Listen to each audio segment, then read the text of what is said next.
Well, hello everyone, and welcome to the Path 11 podcast today. Very excited to introduce you to my guest, Christopher Keevil. He is an ordained Zen priest and senior Dharma teacher in the Single Flower Sangha. Now, before he became a Zen priest, he was a carpenter and a house builder and a musician and a dance caller in the Irish and New England folk traditions. And he actually lives fairly close to me. He's in New Haven, Connecticut. So I was out there, I think, before COVID hit, and I found this really cool book place that I went to. We was traveling around Connecticut. It was a lot of fun. But he's going to be the first Zen priest that I have ever spoke to. So I'm pretty excited about that. He's been practicing Zen since 1991 and teaching since 1998 in the lineage of his teacher, Zen master Bowman. And he's also known as George Bowman, who is the Dharma heir of the Korean Zen master, Sungsan. I practiced it 3 times before we started, but and Christopher is also the managing director and founder of Wellspring Consulting, a national firm that helps nonprofit leaders develop strategy for the future in areas such as education, health, social justice, and the environment. And he was also previously a partner at the Boston Consulting Group, which is an international management consultancy. So, Christopher, welcome to the Path 11 podcast. Thank you. Yeah. So, and I also forgot to mention, one of the reasons why you're on here too, is you're also the author of a book called Finding Zen in the Ordinary. And for those of you who are watching, you guys can watch us at Path 11 TV for free, is where we do the video podcasting. Christopher, would you happen to have a copy of your book? Mm-hmm. Yeah. So here's the copy of the book here. Okay, it makes me hungry. There's like this beautiful piece of bread with sesame seeds on it. And I look at it, it just like reminds me of this great roll that I would get at this deli when I was younger. And that came up from New York City. So every time I look at your book, I was like, oh, I'm so hungry. And it makes me want to go right into the book. So anyway, yeah, so welcome. So I'd like you to just, let our listeners know a little bit about your journey. I mean, how do you go from being a carpenter and building houses, and then all of a sudden you're now a Zen priest?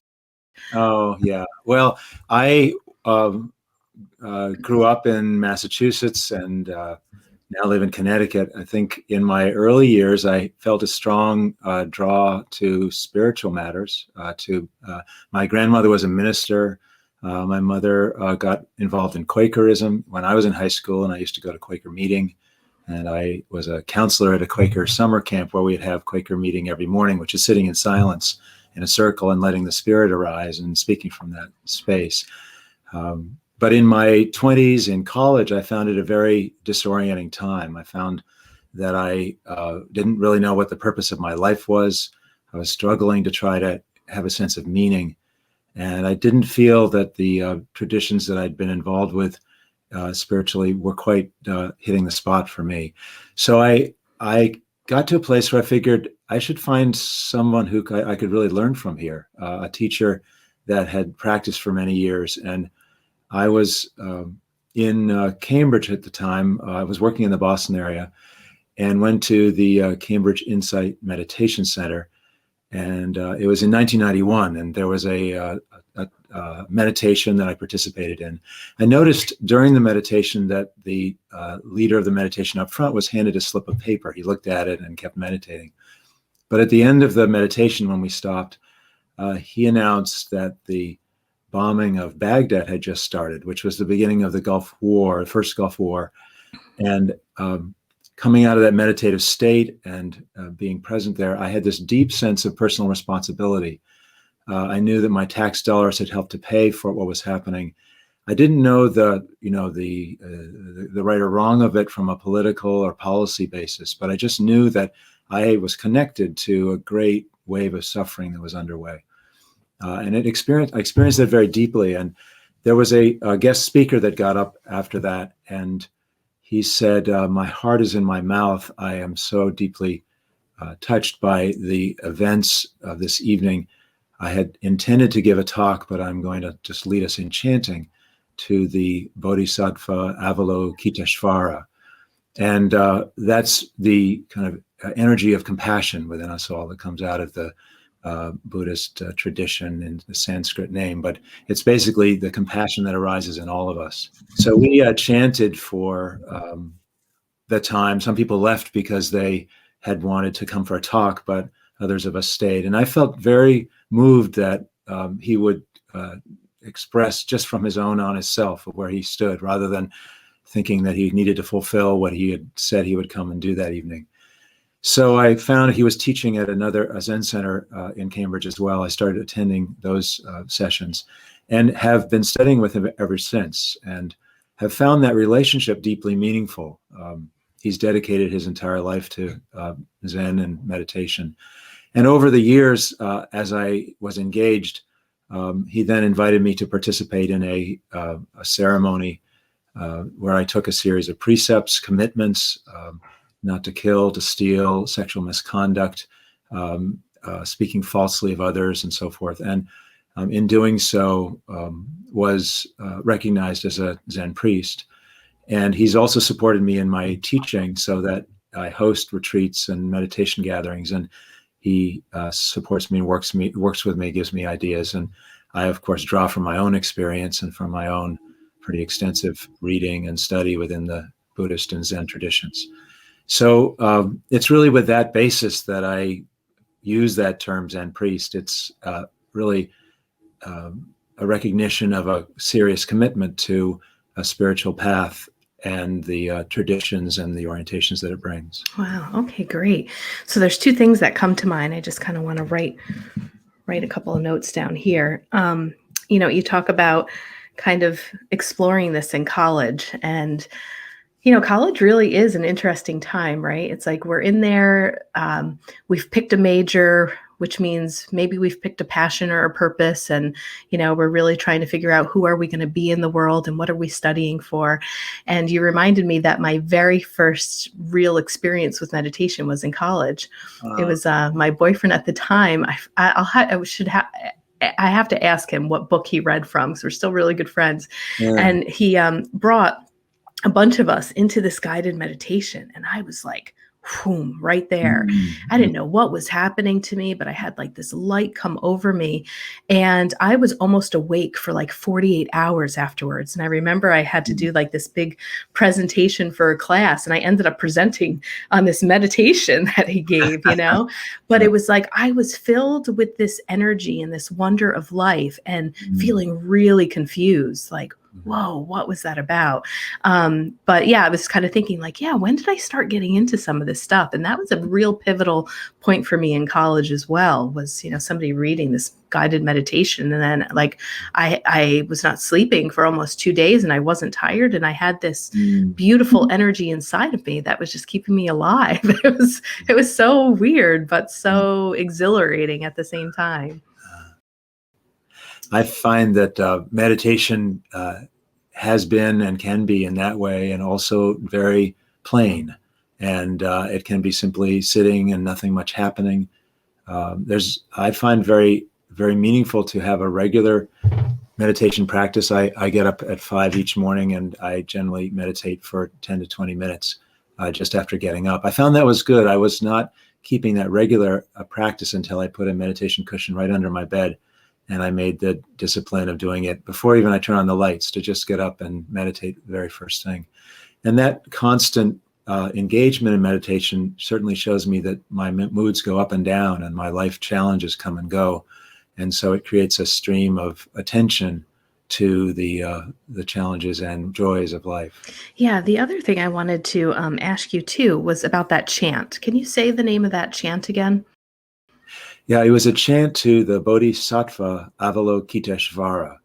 And Bodhisattva means anyone who's seeking the spiritual way, that's on a path or committed to spiritual growth and practice. It's a Sanskrit word that is used in the Buddhist tradition, but really is universal for anyone who's engaged in whatever way of looking for the deeper meaning of life or the deeper connection. Avalokiteshvara is then a kind of a representation of the energy in all of us of deep compassion for suffering in the world, compassion for others' situations, compassion for ourselves. It's often represented as a female or androgynous, beautiful figure, but is not intended to be like a separate deity or god. It's really a representation of a energy form that goes through us and that we participate in. And so we were chanting to the Bodhisattva Avalokiteshvara to bring that heart of compassion forward in a time of strife. Can you explain what happens in chanting? Because I remember the first time I experienced it, that was also a really crazy experience. You know, it's like words that I don't understand, but yet there was a resonance and a feeling that was happening inside of me. It put me in a trance state. More recently, I was having some strange medical things go on, and I didn't know what was going on, but I immediately went to one of my meditation apps, and I just started looking for chants for healing, because I know that they do something. And I don't really understand, much about it yet, but I feel it. Like, I don't even know if I need to understand. There's a part of me that is very cerebral, and I love to understand things, but my intuition immediately said, look for chants for healing of the physical body. And I had put one on, and I probably, after about 25 minutes of it, I really felt better. And I'm like, what is this about? So can you explain that a little bit more for me? Yeah. Well, I think any kind of sound or musical energy enters us and aligns our internal vibrations. I think that's true in any kind of musical form or format. And the work that chanting, I think, does is allows the long traditions to come forward with a certain set of sounds that are the ability to wake up and be present in the moment. So those kinds of sounds, for instance, in the Hindu tradition, just the word Om is often used in order to bring that presence forward. And because of the long-lasting spiritual traditions over the years, people have developed chants that are particularly designed to bring presence and peace. And so you see that throughout traditions in the world, certainly in the Buddhist tradition, but also in the Hindu tradition, in the Christian tradition.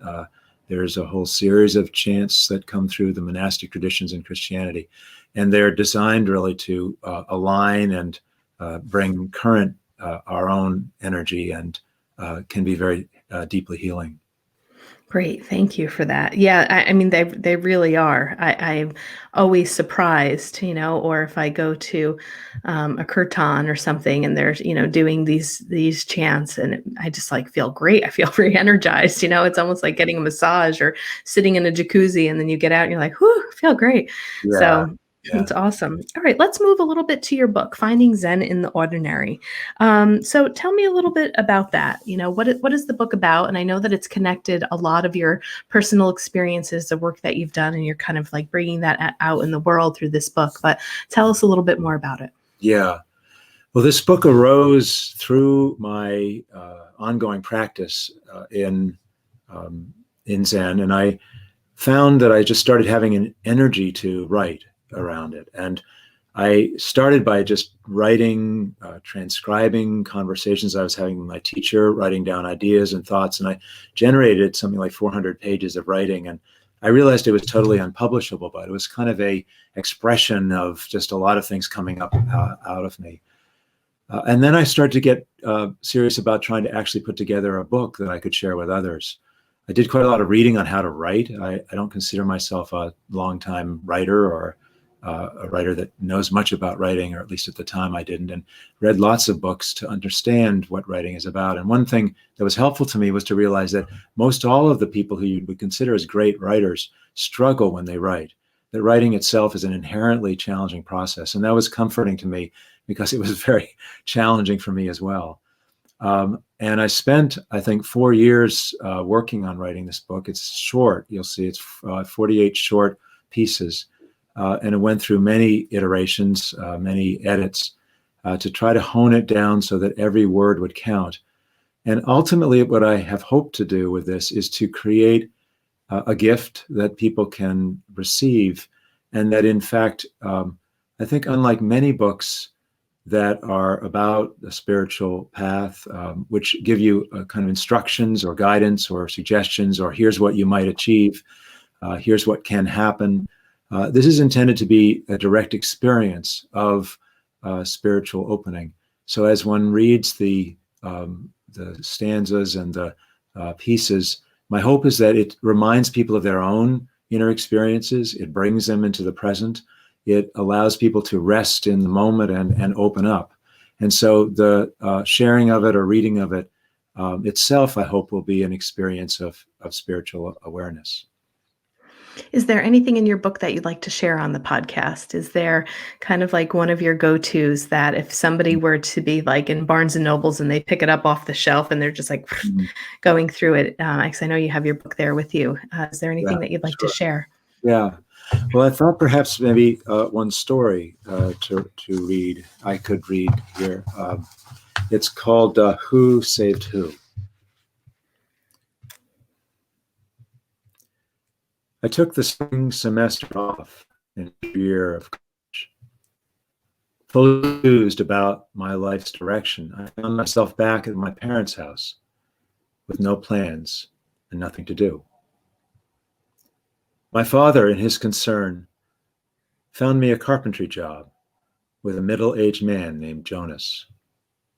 Jonas had been out of work when a friend of my father hired him to repair a rundown colonial-era house.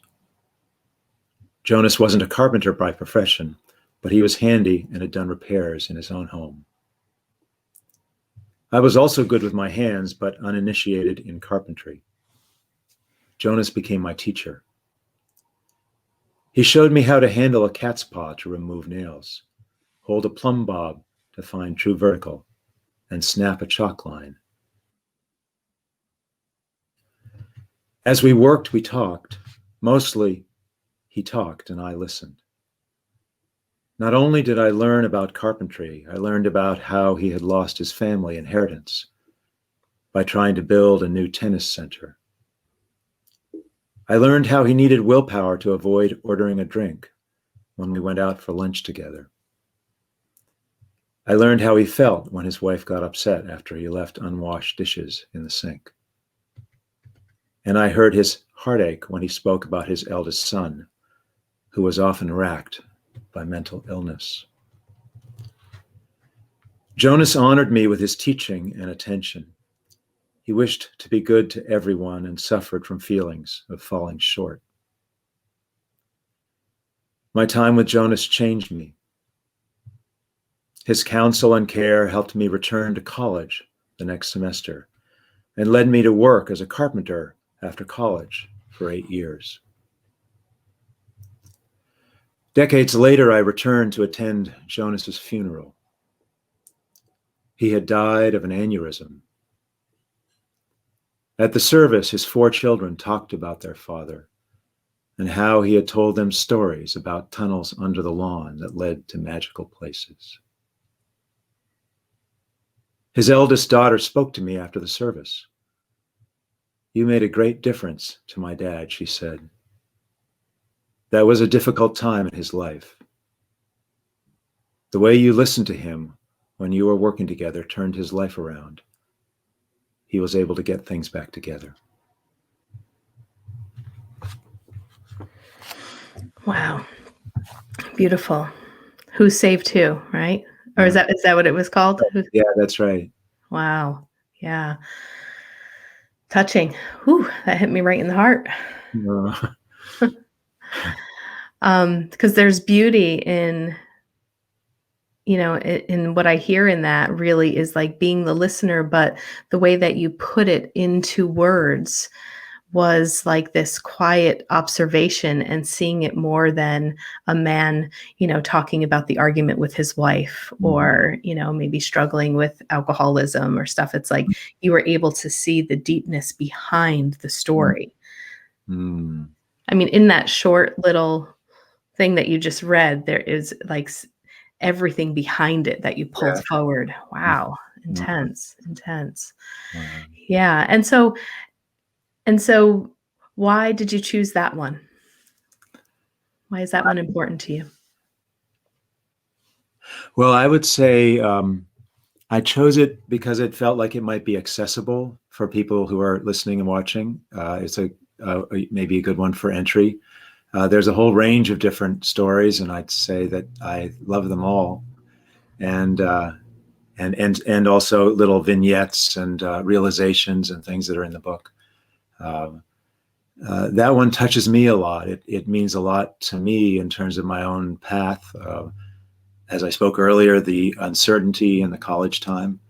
And he was an important influence to give me courage to continue investigating and feeling that there was meaning to life. Really, as I've come to see it, it's not something you can necessarily write down, but it's meaning that arises just from the truth of our lives, from you and me talking to this morning, or from the way we carry forward in our daily lives.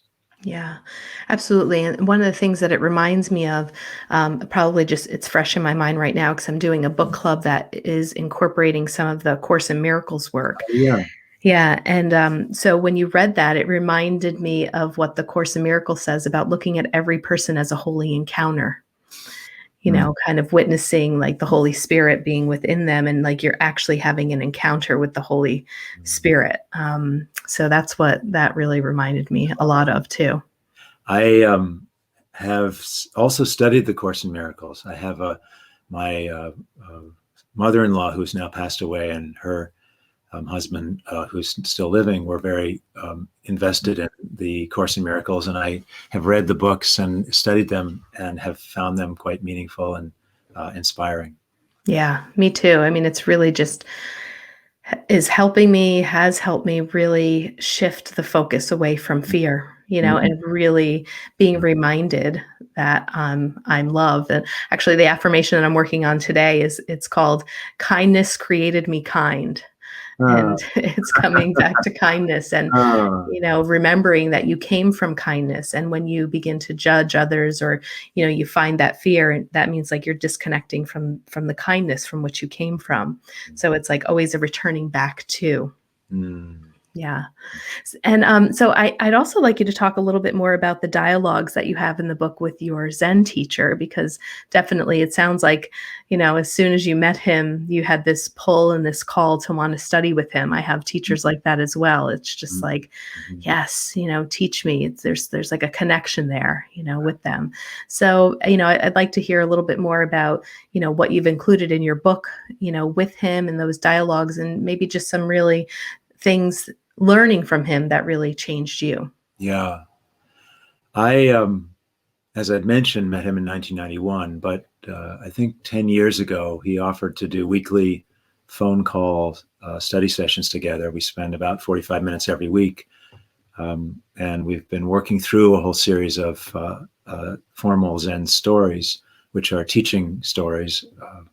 But in the interactions, we've had very wonderful back and forths, and it's been helpful to have somebody who's gone before me, had spent his whole life invested in practice and meditation, has lived pretty much his whole life in Zen communities or retreat centers. And he has shown me things I would never have seen on my own. I was struck as I started working with him. He would say to me, let go of your complaint. And I would be surprised. I'd be, well, I'm just telling you about this difficulty that I have, or I'm sharing with you problems that I'm facing with, my work or in my personal life. And yet I started to realize that I had an identity attached to my suffering. And it felt to me like I was defined by how I declared my suffering and what was my pain. And as I continued working with him, I realized that actually that wasn't my identity. My identity is much more fluid. It's something fundamental and eternal, and all sorts of things pass by, suffering and joy, energy and exhaustion. And that in fact, I started to get much more clear that my origin, my resting place is something way beyond and beneath any kind of definition of identity, my suffering, my history, my profession, any of those things. And I'd read all of that before, but I think it's when I was speaking unconsciously and presenting myself in that way, and he would catch me and say, let that go, that it was the teacher-student process acting, where I couldn't learn it on my own just by reading about it or just meditating on it. So there's a number of instances in the book where I include dialogues with my teacher, George Bowman, that were places where I felt like I had a deep realization, where I was suddenly aware of something that I hadn't seen before. So that I thought was helpful to share with others, to see that it's not that we're able to do this on our own. I think I had the thought early on is that I could meditate and then I'd have these amazing awakenings, and this would be all about sort of my practice and my experience. And what I came to see is that, in fact, I'm interconnected with all sorts of various people, as you and I are this morning, and that it's only through those interconnections that our life really occurs. And so the teacher-student relationship has been a wonderful way that has kind of unfolded. Yeah, beautiful. And actually, it's funny. I have to pull up a quote that I just saw yesterday because it's all in line with this. When you talked about let go of your complaints, I took a screenshot of this. It says, one of the best ways to know what your needs are is to look at what you complain about. Complaints are unmet needs in disguise. I was like, oh, that's interesting. And then another teacher, I was listening to another thing after this, and he was kind of talking about relationships and love. And he said, a lot of times people fall in need. They don't fall in love, and then I see this and it's like about complaints are your unmet needs. And I'm like, oh yeah, we do go around in relationships sometimes, like wanting the other person, like meet my need, fill my need, or if you were complaining, like you said, about your job, it's like, what was it that your boss wasn't quite doing? Or what was it that the job wasn't fulfilling? Within you. And so, yeah, so I just have like these themes, and now you're talking about it too. And you give that example. I'm like, okay, that's interesting. This is all like in the forefront of my brain. Wow. But yeah, what would you say about that too, just in regards to relationships and love and these needs or these complaints that we have? How have you learned, through some of your practices to just navigate through relationships a little bit smoother? When I got married to my wife decades ago now, I think I never really examined that I had an underlying implicit assumption that one of her primary roles was to comfort me, to be there for me. And I started to realize more recently, actually rather recently, which humbles me, that my relationship with someone who is my deepest companion and my life partner is needs to be a deep commitment on my part to invest in and to provide for her needs as actively and attentively as I can. I've noticed it recently. We are often up in the morning making our lunch for the day at the same time, and I think I for years felt that if I was going to the refrigerator and she was too, I would just sort of push in and try to get in to the refrigerator at the same time and, kind of jostle a little bit. I didn't think about it. I just thought, well, I'm busy and I have to get off to work and I'm just putting my lunch together. But recently I've been aware that, wait a minute, I can do something else for a minute. I have lots of different things putting my lunch together, and let her do the refrigerator. And then I can go when she's stepped away. It's the smallest little thing. I haven't even mentioned it to her. But it means that we're not having these kind of underlying implicit conflicts in the way that we move through life. And it feels to me that there's so much that I have contributed to over the years in disharmony in our relationship that I'm trying to learn how to be much more fully harmonious by taking full responsibility for my role and how I fill my needs effectively, but also how I attend to her needs and what she needs too. And do you find that when you're in that awareness and like in that moment, like you just kind of step back, that something unspoken is reciprocated from your wife? Well, I think our time becomes more kind of light and easy. It's like it feels in a long-term relationship like that. It has slow patterns of leaning in a direction or another direction. And so the little events of irritation or, lack of understanding build up over time and can compound. Whereas the little experiences of a gift giving or offering or being attentive or watching out for another person's needs, again, build up over time and create a harmony and an easier frame. So I think I'm these days trying to really engage and learn that to live well in the environment. And then, yes, I think it comes back to me. It ends up making the whole environment. I mean, she says to me recently, "You seem to be so much nicer these days," and I'm never quite sure exactly what I'm doing, but I think it comes from this underlying attentiveness. And I'm not really sure. I can't remember exactly this or that I've been that's nice, but I think she feels it, which is a value to both of us. Yeah, I'd say so with a comment like that, being a woman myself, and just be like, huh, yeah, I'm noticing this. But Yeah. really beautiful of her to actually speak it out loud because, when I used to do couples therapy, I would really encourage couples to say that. Like they'd be thinking things. And Mm. some of the women would say, okay, he's like really being attentive, but I don't want to say anything because I don't want it to stop. They were almost afraid that if they gave voice to it, that, the man would realize and then like these actions wouldn't stop. And I'm like, no, I mean, the acknowledgement, the appreciation, when that is spoken, that usually encourages people to continue. Yeah. It's really, I mean, to have that verbal communication. So really good for her too, to actually, acknowledge appreciation for whatever it is that was going on, that you were showing her that she was feeling it. So I think that's really beautiful. Yeah. And also along with, what I was listening to with another one of my teachers on another podcast, he was talking about that if at least one person in the relationship can maintain, he uses the words like more maturity, more conscious maturity, and can bring more of a level of consciousness to the relationship, that a relationship can usually do quite well. If you have two people, does even better, that are very conscious in the relationship. But then if you have two people that are not, conscious at all, and they're just kind of in that need state and in that complaint state, that could be a little treacherous. And those relationships tend to maybe not last for the long haul. But I also remember him saying, and what you said is very similar. He said, make it less about you and more about the other. Yeah.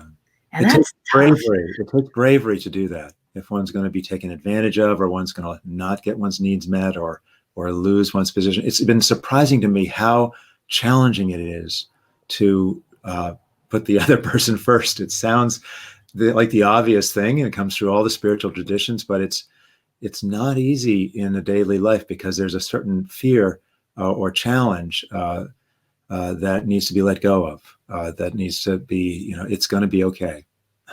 Yeah. And I have found too, and maybe it's because, things are fresh with working in the Course in Miracles, that, my ego wants to really shout and say, but what about me?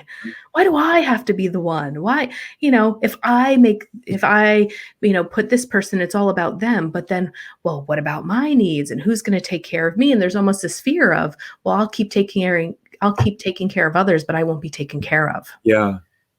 It's interesting. There's a practice in the Tibetan Buddhist tradition called the Tonglen practice, Tonglen.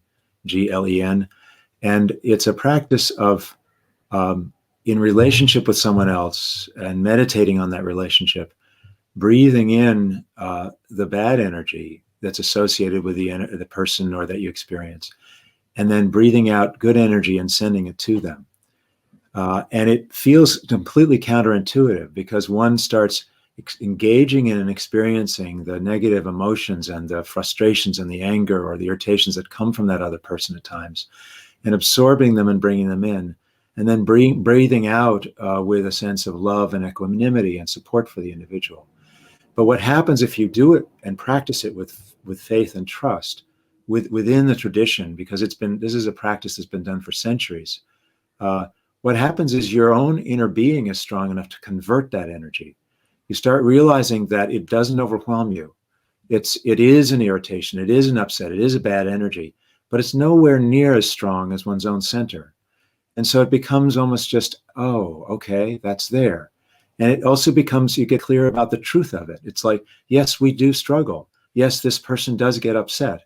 And I draw that in and own it for a part of our relationship. And it completely switches around the sense that I need to keep that away because it might harm me. Now, I'm not advising this in situations that are truly, dangerous or abusive or anything of that nature. But most of us live in much more subtle kind of dynamics around relationships where this practice can be really valuable and helpful. Yeah, I love the imagery of that too, and just the word that you used of us being strong enough to convert the energy. Mm-hmm. Love Mm-hmm. that. Yeah, well, thank you. Thank you for sharing that too. And I was also wondering, because what I really liked in the beginning of what you said was with your meditation pillow, you take it out and you just sit for like 10 to 12 minutes. Mm-hmm. And I like that you said that because there's simplicity in it. And it's kind of like you're not doing it for hours on end. And I think people get really tripped up with meditation. They feel like, I can't tell you how many of my students have said, April, I just can't meditate. Can't meditate, can't shut the brain off, and for them to even sit in 5 minutes seems like torture for them. Yeah, yeah. And Deepak Chopra usually says, if you say you don't have time, you're the one that really needs to meditate. And if you Yeah, can't do 5 minutes, you probably need 15. yeah. But I like the fact that it's just something small, simple, and somewhat quick. So I Mhm. was wondering, if we do have a little bit of time, and you teach meditation Mhm. classes, is there like maybe something for 2 or 3 minutes that you'd like to lead my listeners in with, Mhm. maybe just a small meditation that could be helpful, that Mhm. if they are beginning and they're new, that, it doesn't even have to be 10 to 12 minutes, but it could just be something really short that maybe they can begin their meditation practice.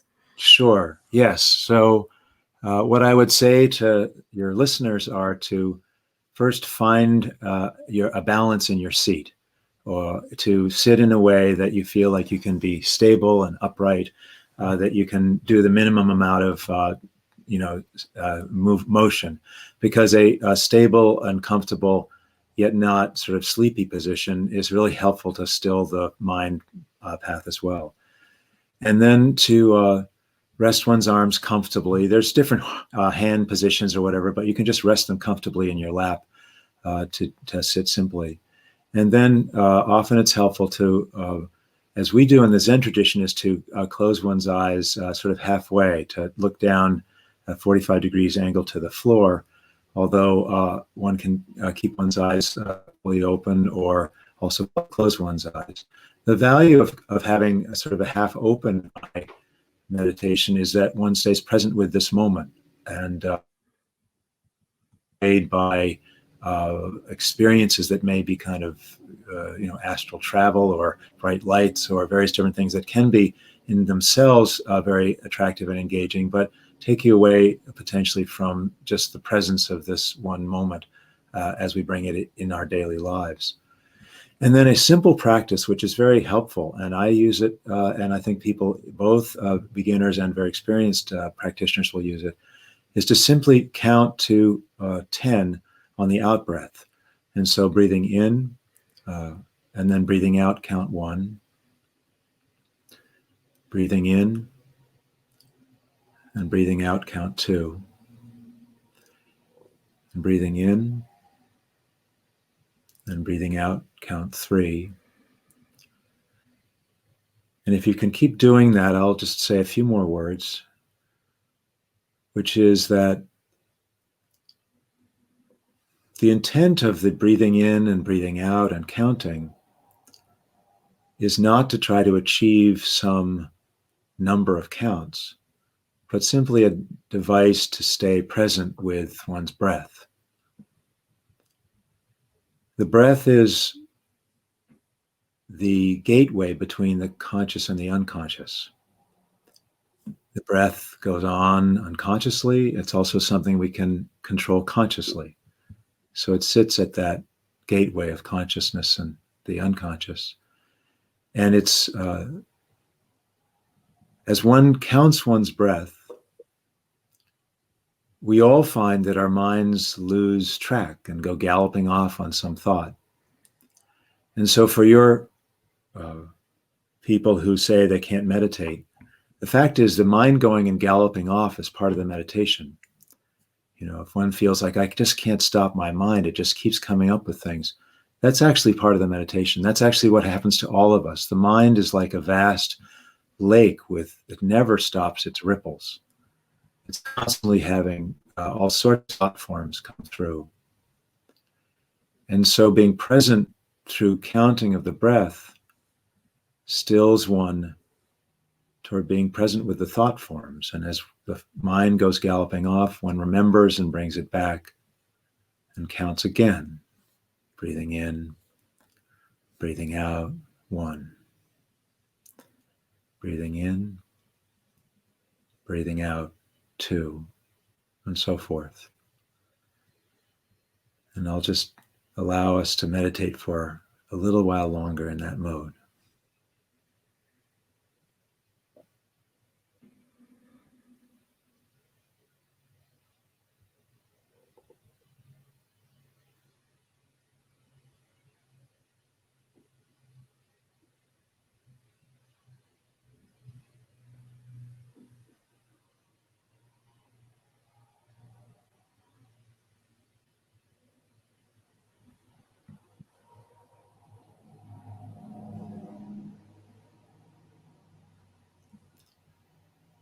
And so the intent of this meditation is to have something very simple that one can do for 3 minutes.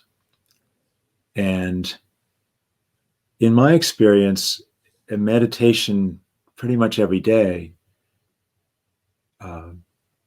is very different than a deep meditation for 2 hours, in that the daily meditation allows us to see our lives as they keep changing and changing and changing. And every day one sits down to meditate will be a different experience. And bringing oneself with stillness to that different experience starts to give oneself perspective on how life is constantly a process of change.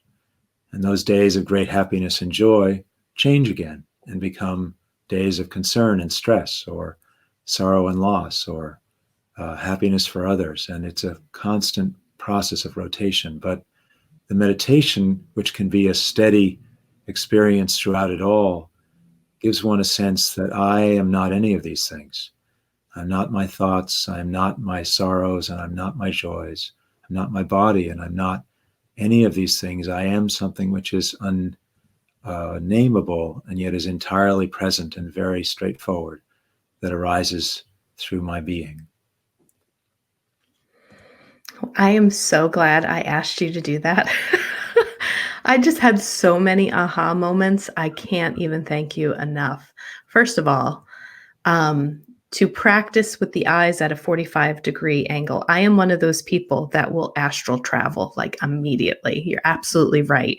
I see the colors, I see the angels, I see this, I see that. I mean, I can go out of my body so quickly. And you're right. It's exciting. It's interesting. It's exploring. But exactly what you said. It doesn't bring me into this present. I'm now like up and out and, exploring other things. And sometimes, I don't know if addicted is a good word to use, but, when you have those experiences, when I go into some of these deeper state meditations, it's like, oh, I want that to happen again. Where am I going to go next time? So I really love that. I meditate sometimes when I'm walking or in a store. Like I always try to like come into a meditative state. I think, part of my goal is to always be in that state if possible. So I feel like I'm always practicing it. Like people, when I'm in public, wouldn't know that I'm actually like focusing on my breath, or I'm paying attention to my feet as I'm walking. But I've never really sat with eyes, open in that gaze. So thank you. That's a gift that you gave to me. And I have never, ever heard anyone describe the breath like you have, that it is the gateway between the conscious and the unconscious. And then when you're like, yeah, the breath unconsciously is working for us, I'm like, oh my God. I mean, I've heard so many people say it's the breath. The breath will bring you back to the present moment. The breath is so important. It's the breath of life. It's what keeps you alive.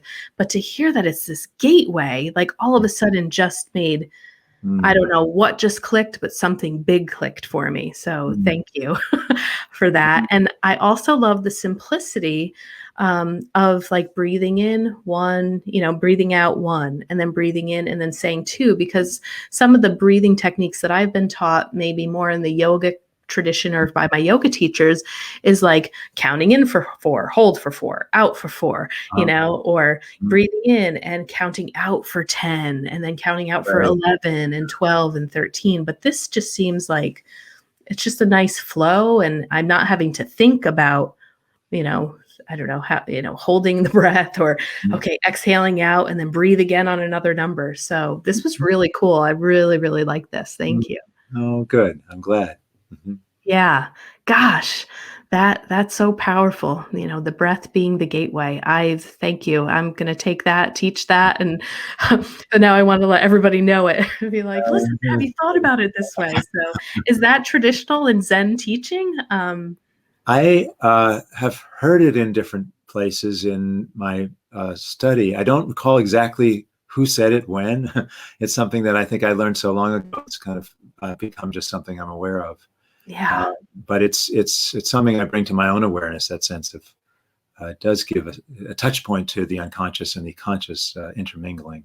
Yeah, and really, I mean, for me, just solidifies the importance of it and how, Mhm. like, the breath really is this beautiful gift that we have. Yeah. So thank you. And so I'd like you to let my listeners know, where they can find more information about you. And Mhm. because you're so close to me too, maybe when we all get to teach in person again, are you planning on that for 2021? Are you waiting to see kind of what's going on with COVID Yeah. I'd like you to kind of just share all that information where we can find you and come Mhm. and learn from you. Thank you. Well, several different things to know.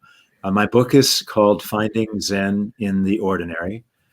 It has a website, findingzenintheordinary.com. And there's a contact page in the website, and people can contact me through that. So that would be one mechanism. I have a Twitter handle at Chris Keevil. So that's at ChrisKeevil at Chris Keevil. And my website is posted there too, so one could find a way to contact me in that fashion. When we get back from COVID, I will have a sangha, a gathering of meditation practitioners in the New Haven, Connecticut area. The name we will use is Garden Oak Sangha. And I think shortly I'll be getting a website up around that. And so that would be another way to be in touch, particularly around in-person events that might be possible for people in the area. And then I expect that I do host virtual, video meditations. And so if people get in touch with me, I can put them on a mailing list to be notified when that happens. And typically I've been doing that once a month for people in a video format. And also we've been hosting gatherings on December 8th, which is Buddha's Day of Awakening, on April 8th, which is traditionally celebrated as Buddha's day of birth, and then my birthday, which is July 8th. And so those 3 days have been meaningful days for me, and I've been practicing for many years on those days, and then host gatherings as well. Wonderful, beautiful. Well, I'm definitely going to sign up for your newsletter, and I would definitely like to be a part of some of those videos and learn a little bit more from you. So, July 8th, does that mean you're a Cancer in the Ash? Yeah, that's right. Yes, yes. Okay, yes. And you? I'm an Aries. Yeah. Yep. So fire and water, but Yeah, some of the people I love most are Cancers. So yeah, yeah, they family. always, Yeah. yeah, they calm me down. Cancers are just like always so chill. I'm like, yes. So awesome. Well, Christopher, thank you. This really was a beautiful conversation and so many takeaways. So this really just such a gift. This conversation was for me. So thank you so much. And, a lot of luck with your book, Finding Zen in the Ordinary. People, go out, get it. And I hope to actually meet you in person because you're pretty close by. So That'd be lovely. Yeah. yes. So I'll stay Okay. in touch. Okay. Thank you Okay. so much. Thank you so Thank much. you.